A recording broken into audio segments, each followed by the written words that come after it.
దొంగతనం చేయాలంటే దొంగతనం చేసేందుకు కొంత ధైర్యం కావాలి, కొంత తెగిడిచినతనం ఉండాలి, ఈ స్మార్ట్నెస్ ఉండాలి, దొరికితే తప్పించుకునే తెలివి కూడా ఉండాలి, దొరకకుండా దోసుకపోయే ఎగురం ఉండాలి.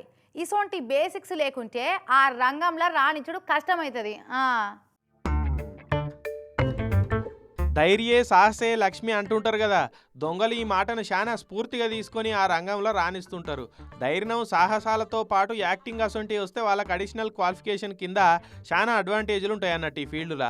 చూడరాదురి ఏదో పెద్ద పందిరేసినట్టు 2 గుంజలను ఎట్లా మోసుకుంటూ వస్తున్నాడో మోతేవారి. అయ్యగారు కొయ్యలు తెచ్చుకున్నది ఎందుకు, పని అలకగా చేసుకునేది అందుకే. వీడియో చూడరాదురి మొత్తం అర్థమవుతుంది.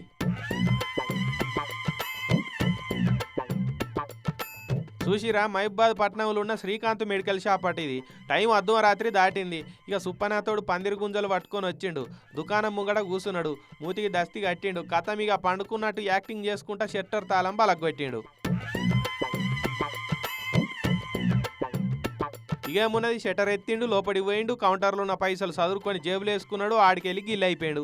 తెల్లారు వచ్చిన మెడికల్ షాప్ అయినా ఎవడో షాపును లూటీ చేసుకపోయిండు అని ఎరకబట్టి ఆయన పోలీసు వాళ్ళకి చెప్తే వాళ్ళు వచ్చి సీసీ కెమెరాలు చూసి వాణిజాడ కోసం దేవులాడుతున్నారు. ఇప్పుడు చూస్తురు కదా, దొంగతనం చేయాలంటే ధైర్యమే కాదు, యాక్టింగ్లో కూడా ఫర్ర అయితేనే ఇట్లా పర్ఫెక్ట్గా దోసుకోవచ్చని సాటి దొంగలకు మెసేజ్ ఇచ్చినట్టే ఉన్నది కదా వీని కథ.